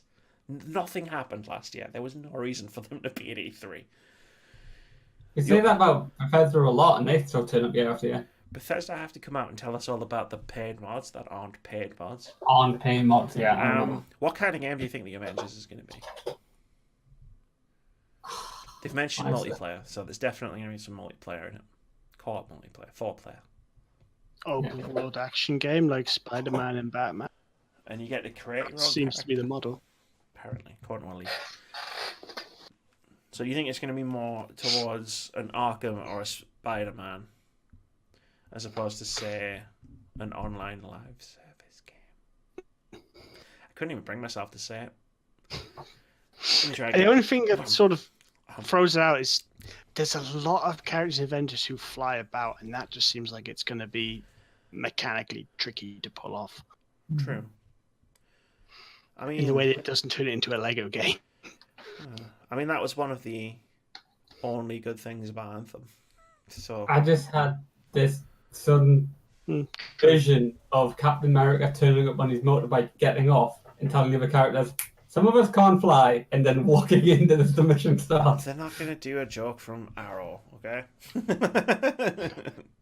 As epic as that moment was. Yeah, the line in Arrow is, "Some of us don't have super speed." Super speed.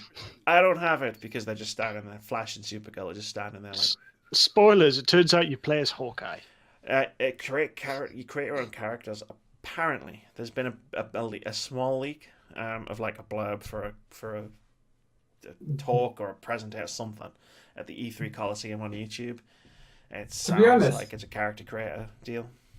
A game where you play as Hawkeye / Ronin from the Marvel Cinematic Universe would be awesome. One, because I love bow combat, and two, because that has the tendency to be really great sort of Arkham style game, or just like Lara Crofting murdering through the jungle.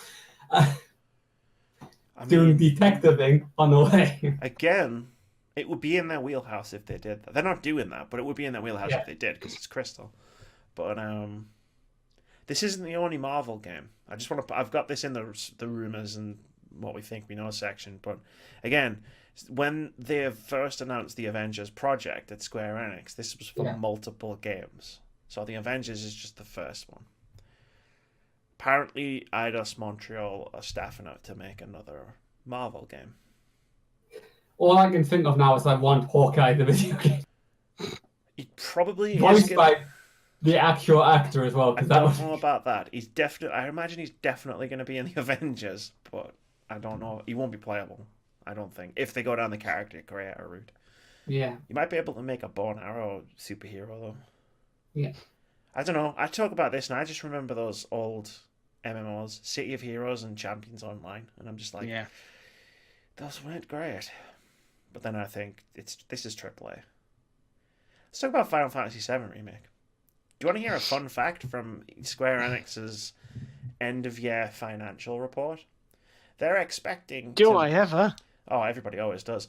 They're expecting to release a game by March 2020 that will net them as much revenue as Final Fantasy 15 when it launched. Wonder what game could be coming out that could make them Final Fantasy money. Final Fantasy 16? Imagine. That would be hilarious. Because I'm going to be honest, I'm going to play it and love the Final Fantasy VII Remake. But I don't really want one. Like, I'd just rather they made a new Final Fantasy. I would. Yeah. But we're getting this. I'm sure it's going to be awesome. It looks great. My nostalgia... Like, I'll admit, I've freaked out when they revealed it at the press conference like everybody else did. But yeah, it's like... So, we're going to see gameplay. That's pretty much... We've got it. Like, actually... Not like cut in with a trailer. Like, we're actually going to see them play this game. We're going to hopefully see something outside of the first area of the game at some point. But is it going to come out? Or are they going to be like, it's coming out in January? Do you think? Well, in fairness, when they say it's going to make as much revenue as Final Fantasy 15, I mean, that could be all the episodes put together, because they still said it's still episodic. Oh, yeah, no. It'll probably be an episodic release, for sure. But when they're talking about they're making as much money in this financial year. So, like, by March 2020, this game will have made as much money as Final Fantasy 15 did when it launched, which launched in December of whatever year it was. So it's like, I mean, they're going to launch it, right? What else do they have that could make Final Fantasy money? The Avengers? Dragon Quest? Dragon Quest. Yeah, I was just thinking Dragon Quest is like a really popular game series. Just not in anywhere where they speak English. Yeah, I was going to say, like, it'll make that kind of money in Japan. Yeah. Definitely, but it wouldn't make that kind of money in the rest of the world. Plus, Dragon Quest Builders 2 is coming out, and that's better than the main series. Uh-oh, I did it again, Keith. Yeah, I just looked at you and like you had the look on your face of Amy is being judged by the internet. I did it again. Dragon Quest Builders 2 is coming out in July, so we'll probably see something about that. Dying Light 2 is being published by Square Enix and will be at the Square Enix showcase. Which is interesting to me for many reasons. One, that's a really weird game for Square Enix to pick up. But I guess they also published Tomb Raider and Deus Ex, so. Yeah. And they're not doing anything with either of those franchises for the foreseeable future. So No. they've got to release a Western game from somewhere. Yeah. I'm really interested in Dying Light 2. It's very strange that it won't be at Microsoft when it was revealed at Microsoft. Continuing, does anyone have anything to say about Dying Light? No, I'm just mourning Tomb Raider. There's a few games that we know of. Babylon's Fall was announced last year at the Square Enix press conference, which is being made by Platinum Games. That's it. That's everything. That's the whole knowledge base of this game. Platinum Games is making it. It's called Babylon's Fall. Not Babylon 4. Babylon, but I mean 4. The prequel. The guys who made Bulletstorm are making a shooter for Square Enix. We saw it last year, I think. Yay. If I remember correctly. It's hard to remember that showcase. But that Bulletstorm was awesome. I don't care what anyone says. I loved it. And then there's Romancing Saga 3 is coming out later this year. And there's an unannounced game by the developers of Life is Strange Before the Storm. Yay. That is coming out this year. So both of those things might be at the showcase. So already more packed than last year. And then that's basically it. Maybe there'll be a new Nier. Maybe Babylon's Fall is Nier. The third Nier game. Any excuse to get Yoko Taro out on a stage somewhere in the world. I love him. He's adorable. And the Tokyo RPG Factory has been quiet for a while, so there may be a new old style active time battle RPG, because that's what they make. And I would like to see another one. So Octopath Traveler 2? Maybe. Because they've done Setsuna, Lost Sphere, Octopath Traveler. They tend to release one game every year-ish. So I'm down for any of those games. I love those games. I love the fact that they have an entire studio dedicated to making those games. Let's move on. And we're getting towards the end now, don't worry, guys. Because it's the final show of the week. Nintendo at 5 p.m. on Tuesday, June 11th. Here's what we know. Fucking strap in, because I didn't know we knew this much. Yeah, I got an email about this if they're putting on even before E3 came out. They're talking about a lot this month. Number one, because last year was Smash Brothers, right? Yeah. Yeah. This year it's definitely not going to be just one game. So they're focusing on 2019. They've come out and said their E3 Direct will be about games that are coming out in 2019. Well, here's what's coming out, supposedly, in 2019. Super Mario Maker 2, which is coming out at the end of the month. Fire Emblem's Three Houses, which is coming out in July. Pokemon Sword and Shield, Animal Crossing, Luigi's Mansion 3, Link's Awakening, Bayonetta 3, Cadence of Hyrule, Smash Brothers DLC, Astral Chain, and Daemon X Machina. And I've had Metroid Prime 4 on there, but we all know that's not coming out this year. That's not coming out this year. That's a lot of games. Yeah. I didn't realize. I don't think an individual, I knew each individual game was a thing. Yeah. But I never put it all together and went, Nintendo's got the most stacked fucking lineup of the year. Well, which makes sense because they're the one who's got a console which is now in the prime of its cycle. Like everything else is winding down, whereas the Switch has hit its stride really this year. And it's also, a big, massive, huge success for Nintendo. Absolutely. It's been such a explosion of just, I had to eat some humble pie. Yeah. Holy shit, we've got to develop games for this. Yeah, they are. And crazy. And in fairness, this is pretty much just the first party stuff. Not, excluding anything else that's coming from third parties or any ports that might be coming out. We've got one big one rumored to talk about after we've done with this. I mean, I think in fairness, Mario Maker and Fire Emblem have had directs, so there's probably not going to be much on them. And there was a Pokemon. That's coming on the 5th. Pokemon is coming before the Pokemon show. Leave and Pokemon Remain is. Sword and Shield, and they're doing a stream about it before E3. Yeah. So I got that email yesterday. So I feel like Pokemon, Mario Maker, those two are definitely probably going to be small appearances, just to remind you that they're a thing.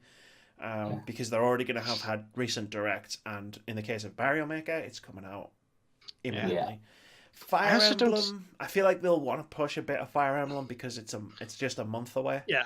From when the show is. It's literally like, I think it's a month and a day, like till when it comes out from when the show is.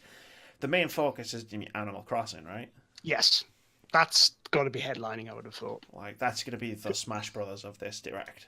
Yeah, because there's not really much to say about Link's Awakening. It's for me, presumably, other than it's Link's Awakening. It's fucking Link's Awakening. Like, all you need to do is say, it's fucking Link's Awakening, and everybody's going to be like, cool, I'm in. Like... I love Link's Awakening deeply and irrationally. It's the first Zelda game that I played, but I've also played it so many times that pretty much anything they say, I don't know what's going to... Unless it's... I don't know, they've shoehorned like the Oracle games in there as well or something. Who knows? It was a big surprise when it came out in the February Direct. But I feel like, Animal Crossing will be the headline act. Link's Awakening will be up there. Luigi's Mansion 3. I completely forgot about that. So did I until just now. Yeah, until I put this list together, I was like, shit, Luigi's Mansion. Of course, there's a sequel. I mean, it's supposed to be coming out this year as well. So, I mean, it's got to have something. What? I don't know how much space they'll give it in E3 Direct. Well, it depends how far along it is and how. Yeah. When it's going to get released. If it's due, then. Yeah. Here's the question, though. Bayonetta 3. Like, I know, like, it's not as big as any of those other games that we just talked about, but it's the most interesting one to me in that it was announced before all of them. And then we never saw it again. We've never seen it since. Game Awards, not last year, but the year before. It was announced, so 2017. And then it was like, everybody was like, shit, Bayonetta 3, that's amazing. Nothing. Radio silence. Yeah. Since then. So I feel like we're either going to see it, and it's going to be coming out this year, or we're not going to see it at all. And it's going to be next year. I know which option I'd prefer.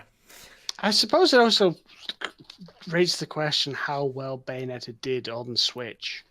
I mean, it's done well enough to get a third game. I feel like the Bayonetta 3 theme, though, is probably more about goodwill. Is that the right word, do you think? Like, fan service, as opposed to necessarily, this game is going to sell shitloads of copies for us. It's more just like it's fan service for the people who bought Wii U's for Bayonetta 2, and then the Wii U died on its Well, I also think Nintendo seem to have really good relations with Platinum. Everybody does. They're making like 50 that might games. And I wonder if Nintendo's just sort of positioned themselves as the champion of Japanese studios, and that's kind of why they put a lot of support into Bayonetta. Astral Chain is also being developed by Platinum Games. It was at last year's E3. It's the thing where there's the two cops characters, and like they got the chain to a demon, and it's like you get control the two characters. Yes, I remember that. It's very weird, but I would expect nothing less from Platinum Games. Game and Ex Machina had a beta, which was apparently terrible. It had a demo, didn't it? It was a demo, yes, and apparently that was the demo was not good. I played it. It's really boring. That's not great. Like, yeah, I didn't actually obviously play it. Like, it's how can we make flying mech action unexciting? It's like, this is how. Okay, I'm hyped. This is the one I'm most hyped for.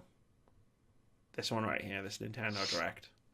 Once I put this list together, I was fucking super hyped. But here's what I want to know. I want right now, I know I said we weren't going to do predictions. I'm putting you on the spot. I want to know who you think the next Smash Brothers character is going to be.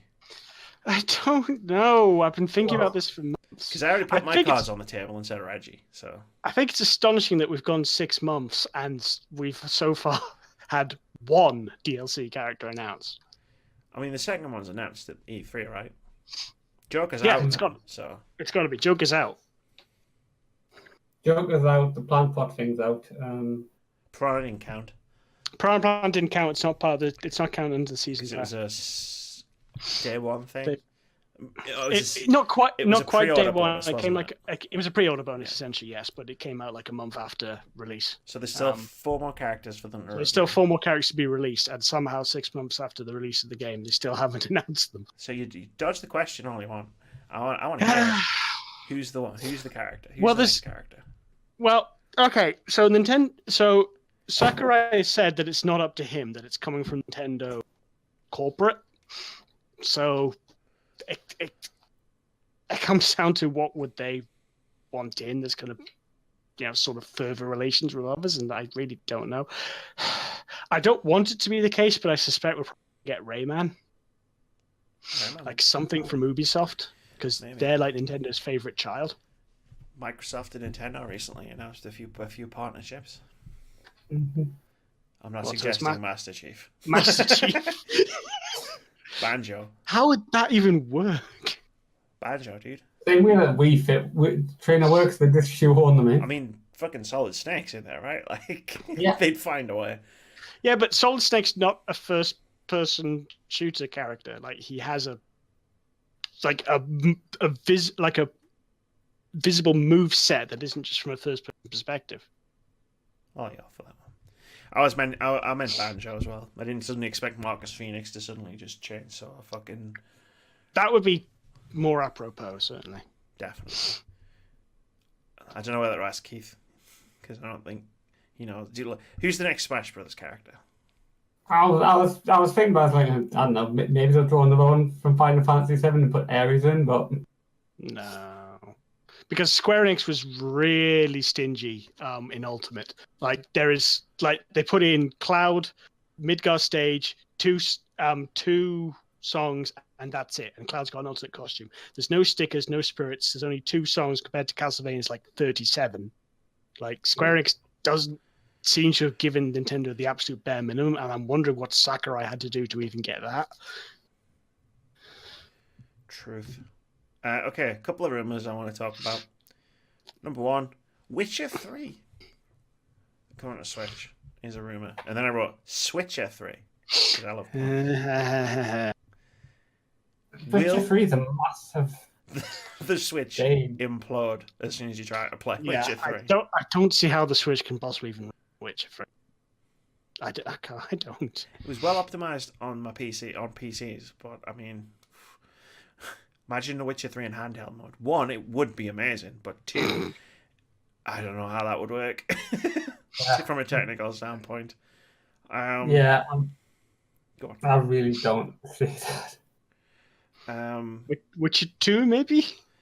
I mean, The Witcher 2 isn't an open world game, so that has a better chance of working. It's probably why Saints Row 3 came out on the Switch and not Saints Row 4. Because Saints Row 3 is a weird pick, because it's not even the newest Saints Row game. Yeah, it's probably because Saints Row 4 was on the 360. You'd think the Switch could handle it. I mean, I don't know. Other rumor, new mainline Zelda game. There's always a rumor for a new mainline Zelda game. Yeah, no, it's not happening. Cool. Metroid Prime Trilogy to make up for the fact that Metroid Prime 4 is not a thing. That would be great, but they'd still have to fix the motion controls in Metroid Prime 3. I mean, they do have Joy-Cons, so you wouldn't necessarily have to fix the motion controls to. Well, then you wouldn't be able to play it. Well, it would be a bugger playing it portably then. True. There are a couple of games that you can't play in handheld mode, so. Sorry. Just take the motion controls out of Metroid Prime 3, because that's the reason I didn't play it. Or just see what Pyrex says. I'll tweet Nintendo if you want. No, it's not going to work. I also didn't finish Metroid Prime 2 because I got hit by a game crashing bug. Oh, that's well, no, it didn't crash it. It just made it impossible to progress. Fair enough. And this is on the GameCube, so it couldn't be patched. Yeah, so there's no patch, like no hot fix. And I've heard this rumor going both ways to say that it is and isn't happening. There's going to be a new Switch model announced at E3. I've heard the absolute versions of both. It's definitely going to happen. It's not going to happen. I think there will be, and I think it'll just be portable only. And I think it'll be cheap and it'll be for kids. And I think that's great. 2DS. Yeah, it's basically the 2DS for the Switch, especially now that the 3DS has to really down. Yeah. All right, here we go. Done Nintendo, done all the shows. But there's a lot of third-party publishers and developers out there. So let's talk about some of them. What we know, let's start with Cyberpunk 2077. It's definitely going to be at E3. It's more than likely going to be at the Microsoft press conference. What do we think? Are we going to see? Are we going to see something new, or are we going to see a portion of the behind closed doors hour-long demo that everybody got to see last year? Because you didn't see that whole demo.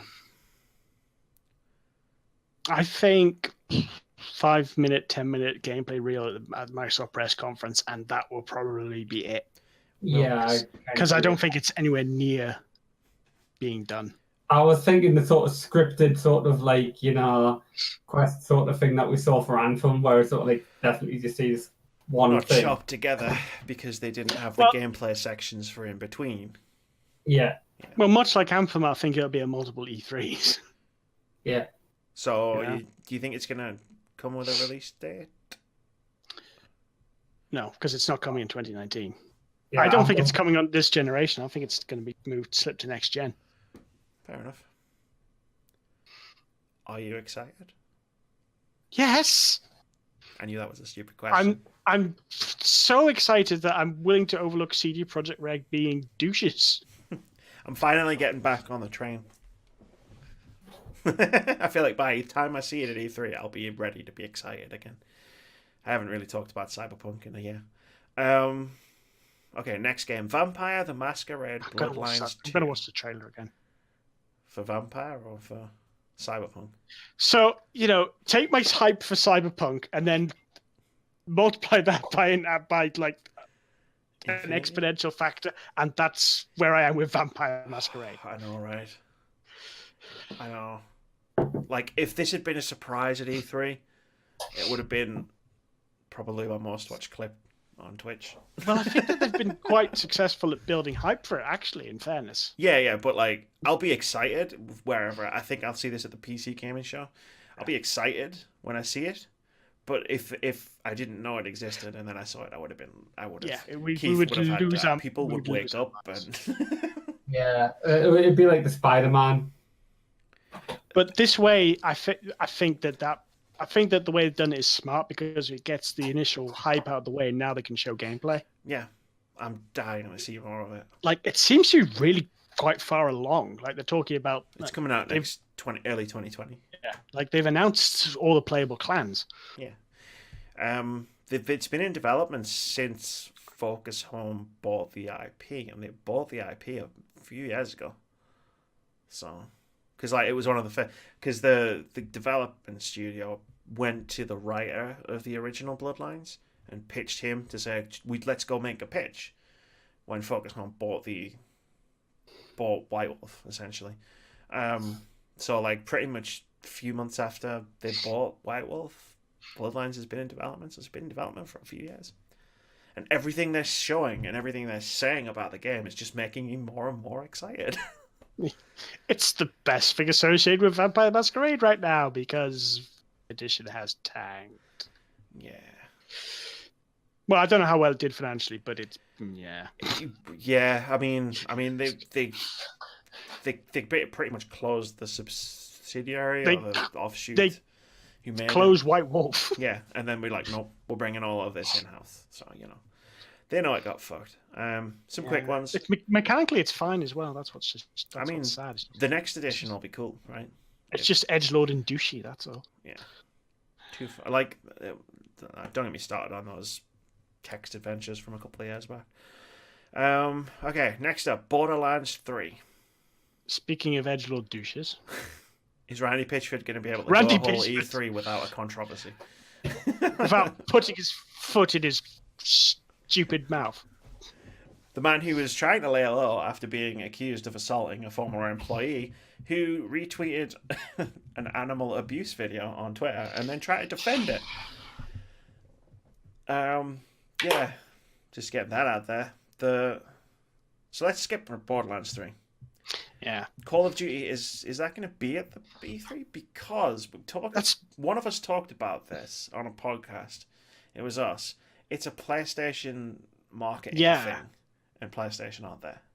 Because I was thinking, like, that was for a while at every Xbox press conference for like a decade running. It seemed like. And then PlayStation got the marketing, so it was at PlayStation.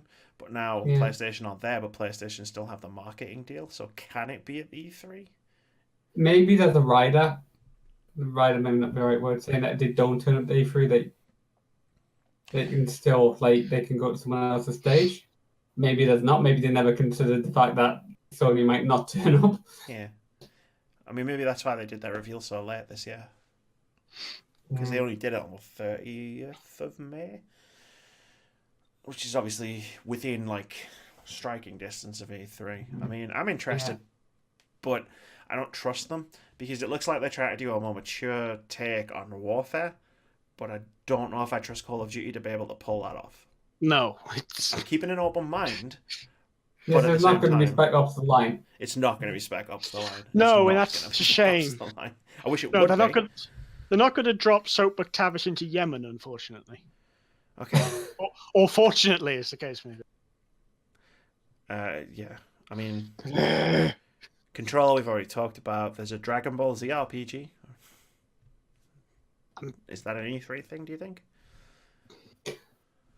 Jump Force was revealed at E3, so anything's possible.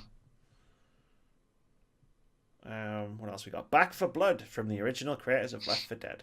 Because zombies are a thing again, guys. Literally the original creators of Left 4 Dead. You know, that game we've played for like 1 million hours? Yeah. I remember you reminding me about this when we played World War Z. I guess I'll just move on then. Yeah. Damn you, Keith. Lord of the Rings Gollum. Didn't know this was a thing until yesterday. You didn't know this was a thing until today when I read this. I remember it got announced and then completely. Apparently it's still a thing. Is it alive? Who knows? It's not by the guys who make the Shadow of War games. I know that much. Code Vein just had a network test this weekend. It's anime Dark Souls with vampires. Now, I know I'm excited. Because it's anime Dark Souls with vampires.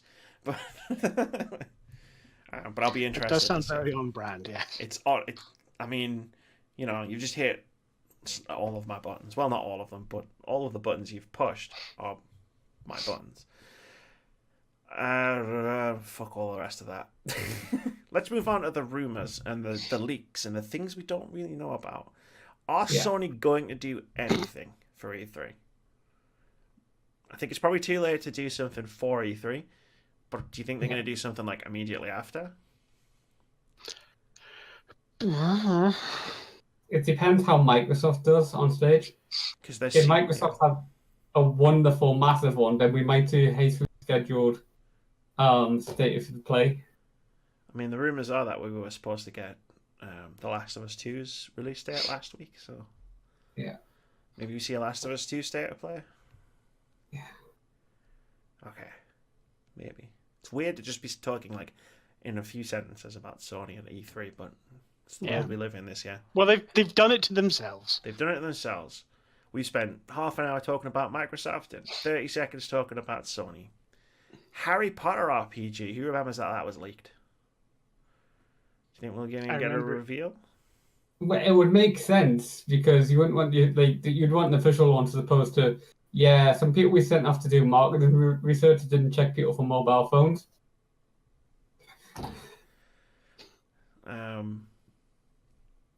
I hope we see it. I've been advocating for a Harry Potter RPG for a long time. Yeah. I think it would make a great RPG. Here we go. Now we're getting into the meat of it. So the rumor is that WB Games, whose last game was Batman Arkham Origins. Yeah. We're making a Suicide Squad game because that's what they teased at the end of Arkham Origins. Was the last game not Shadow of War? No, that was That was Monolith. Okay, right. Because I was just thinking like Warner Brothers owns the rights for a lot of things. Oh, they do. Like Warner Brothers. There's a Warner Brothers development studio in Montreal. Oh, right. They're actual in-house. Yeah. Okay, right. And they made Arkham Origins. And they teased Suicide Squad. And for a couple of years, everybody was expecting Suicide Squad. And then nothing was said. The rumor is that they rebooted the development. So they scrapped Suicide Squad. And they're making a game called Batman Arkham Crisis, which will be an adaptation of the Court of Owls comic book storyline. That's, by the way, Keith, because I know what you're thinking, I'm not making that up. As much as that sounds like my perfect Batman game. Yeah. Like, you're not my only source for this. I still don't know how much it is like a fan sort of hype. like that's what gets me. It sounds too perfect. It sounds cool. It sounds fucking amazing. Because I'm perfectly willing to accept that they rebooted Suicide Squad to make like a newer Suicide Squad. Yeah, at this point they haven't announced it. They're definitely not making it. So, like, as far as I'm concerned, the ship has sailed. Whatever game was meant to come out from that David Kane thing at the end of that game, it did not come out. Yeah, it's not happening. But Arkham Crisis comes out at Xbox, and they're like, here's fucking Batman. 10 out of 10. Speaking of Arkham, Rocksteady still haven't revealed their game, which isn't Superman, and that's all we know about it. Yeah. Justice League is what some people have been claiming. Do you know what I'm going to do? Because Rocksteady are being dicks at this point, and they know they're being dicks. We're not going to talk about it. We're going to move on. See how you like it. We'll talk about it when you reveal it. How about that? Resident Evil 8? Or Remake 3? Why not both? Because I'd die. Did they not say that, we're looking into the... But they were making Remake 3 before they were even... Before Remake 2 came out, when everybody was winding down the development, crunch was over, they were making Remake 3. They knew Remake 2 was I don't think that's going to be an annual... We'll get... no, definitely not, because where would you go? Oh shit, I've just deleted a whole thing. Where would you go after that? Like, Code Veronica, sure, but then, like, you're not going to remake 4. Well, they talked about remaking 1 again. They tried to remake 4. They're talking about remaking the first one again in the style. They could remake 0. You could remake 0. Which comes first, Resident Evil 8 or Resident Evil 3? Don't. Yeah, I'm not being fun. Like, I'm not being cute. Do you think Resident Evil 8 is going to be first person again, or do you think it's going to be third person? Do you think it's going to be in the style of 7 or the remake of 2? Style of 7. I think 8 will be in the style of 7. You have 2 sort of concurrent series almost. Yeah, you've got 2 styles of Resident Evil going at the same point. Do you think we're going to see either at E3? Or do you think we're going to see... We might get a confirmation of the making Resident Evil 3. The remake. Maybe, but they confirmed Remake 2 in a Facebook post. So I don't think they'll... I feel like Capcom are in, like I was talking about with Dino Crisis, they're in this groove where I think they'll reveal it when they're ready to release it. Yeah. If we get Dino Crisis, we won't see the remake of it. We won't see Resident Evil. Why not all 3? Because I would die. But they don't care about your heart, only your wallet. Bungie are an independent studio now. Remember that? Yeah. They keep talking about the future of Destiny. And E3's right here. Mm-hmm. Do you think we're due Destiny 3? Anyone? Barrick looks like he's frozen. Keith, take the question. Yes. Sorry, I fell off the internet.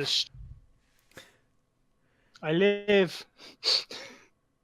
Do you think we'll see Destiny 3? Is it time? It's about time. It's got to be time, right? I don't know. Maybe another year. I'm trying to think how much time there was actually between 1 and 2.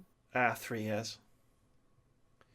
So that's 15, no, 14 to 17, and then 17 to 20, I guess. Yeah. So maybe this year, potentially. I think the way Patrick's face is frozen says it all. Yeah. about Destiny 3. He kind of just went, Sorry, Yeah. the connection's gone that's weird. fine. It was perfect. It was the perfect accompaniment of us talking about Destiny 3. That's that. Judging by your expression, yes, that's how I feel about Destiny 3. So I Few more games to talk about. I These hope are the long shot Hail Marys. Yeah. XCOM 3? We are due that, like, because they did, like, and they did the expansion for the last one, they teased Yes. the next one. The Deep. Terror from the Deep. That was teased at the Well, end of XCOM. they definitely 2. teased, like, something that these aliens, genetically modifying aliens, people were fleeing from, kind of. Terror from the Deep. Terror from the Deep. Terror. Sorry. So we could definitely get, like, an XCOM 3 coming, or an announcement. Yeah, if only there was a new show that had come out, started in the last few years that was centered around PC games, where you could announce things like this. Yeah. BioShock is apparently in development by 2K Parkside. I don't think they mean the Parkside we live next to. I think I would have noticed if there was a AAA game development studio there. But is anyone bothered? I am. Talk. Then I'm trying to get people to talk about BioShock. I like BioShock. I don't know what it would be, and I don't want it to go back to Rapture or Columbia for that matter. So I'm fine with it doing the same sort of thing thematically, but in a new setting. BioShock in space. Well, that's System Shock, and that's coming. So that is true. Deep Silver recently confirmed that Dead Island 2 still exists. Yay! It's still in development. Yeah. I fucking played this game like years and years and years ago at EGX. I fucking played it. It was right there. They had that shitty fucking indie one, which I can't remember the name of now. And then there was Dead Island 2. I played it. And this was when EGX was still at London. So it had to have been a long time ago. Because they moved like 4 years ago. So it was fucking ages ago. And I don't understand what happened. Like, where did this game go? Maybe the game got lost when EGX went to Mordor. Well, they just lost all of their fucking... Gosh, shit, we shouldn't have taken the source code to EGX, guys. Yeah, they took the source code, Sauron took it, and they've had to be trying to destroy the One Ring for the last couple of years to get the source code back. Shadow of Mordor was there at the same time. Yeah. At the same time, so that might be a lie. It might have been 2 different years. 2 last things, because these are weird. The Simpsons are doing an E3 thing. The literal TV show, The Simpsons, is going to be at E3. They've done games before. Are they doing games again? Why would The Simpsons go to E3? Make themselves relevant again? Yeah, it'll be rubbish modern. So Yeah, true. And lastly, Netflix are doing an E3 presentation. And apparently, they're going to announce stuff. One of the things they're probably going to announce is the Witcher TV series. But not a whole bunch of choose your own adventure stuff. Well, Stranger Things 3, the game, is coming out. And it's not a choose your own adventure game. But do you think they're going to start adapting some of their original series into games? What if they've got the IP to make a Star Trek game? I've been trying to locate this for fucking years. Ever since Star Trek Bridge Crew, I've been trying to figure out who's got the fucking rights to a Star Trek game, and it's just dawned on me that Netflix could have the rights to make a Star Trek game. They could come out. One of the things they've only got the rights internationally because of a cock up. But someone has to have the rights to make a fucking Star Trek game. It has to exist. As I was going to say, they could come out and announce Who does Star Trek Online again? Oh, that was from a different era of licensing. Perfect World? Arc Games? Publisher? I don't know who publishes it. Developed by Cryptic Studios. Yes. Yeah. Would you believe I played that game when it came out? Published, yeah, Perfect World. How the fuck do I remember shit like this, but I can't remember people's names?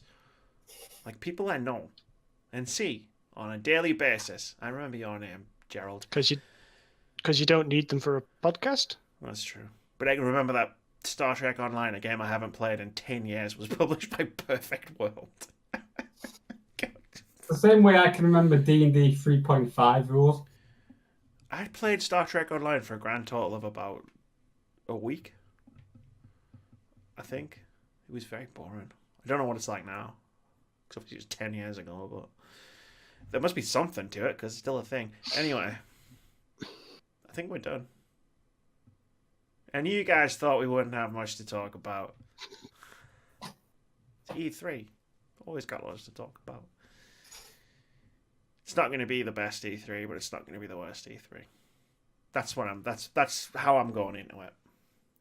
It's not only the best because we're at the end of a console generation, but it's not going to be the worst because there is still quite a lot of good shit. And thankfully, Nintendo aren't at the end of a console generation. So if nothing else, the last show will probably be pretty lit. Games out this week. I mean, nothing really comes out. There's a couple. Elder Scrolls Online Elsewhere expansion for PC, PS4, and Xbox One on June 4th, along with Warhammer Chaos Bane, which is getting some pretty positive buzz, actually. Which is also out on PC, PS4, and Xbox One on June 4th. Journey comes to PC on June 7th, and then on my birthday, Octopath Traveler comes to PC on June 7th. Got the dates wrong. Did I? What date did I Journey get? comes out on June the 6th. You said it came out on June the 7th. No, I said Journey comes out on June 6th, and I said on my birthday, Octopath Traveler comes out on PC on June 7th. Because June 7th is my birthday. And on my birthday, Octopath Traveler comes out. Yeah. And that's going to do... I'm not going to play it. I've played it on the Switch. But it's nice for people who don't have a Switch. It's nice that it's coming to another platform. I would never have seen it coming. Imagine it'll do very well on PC. It will. It's a fucking turn-based RPG game, right? It's probably going to be Epic Games exclusive. That's going to do it for this episode of the Words About Gamescast. There will be no episode next week because we will be doing E3 on Twitch. At twitch.tv/wordsaboutgames. Pretty much all week from the Saturday. We're going to do a bit of the EA thing, not the full thing, because I'm not going to sit through an hour of sports. No. What else is there? Oh yeah, the old background is back for this week because I didn't remember to make a new one for 3 people on a podcast instead of 2. And I think that's all the housekeeping. Anything else anyone else wants to add? Well, I've still got a voice. No, sorry. No, that's fine. It's a good time to end because I've been talking for too long. I'm going to go. Keith's going to go. Parek's going to go. We love you all. The podcast will be back in 2 weeks where we'll be talking about everything awesome that we saw at E3 and probably a few of the bad things like Fallout 76. Thank you. Everybody say bye, guys. Bye!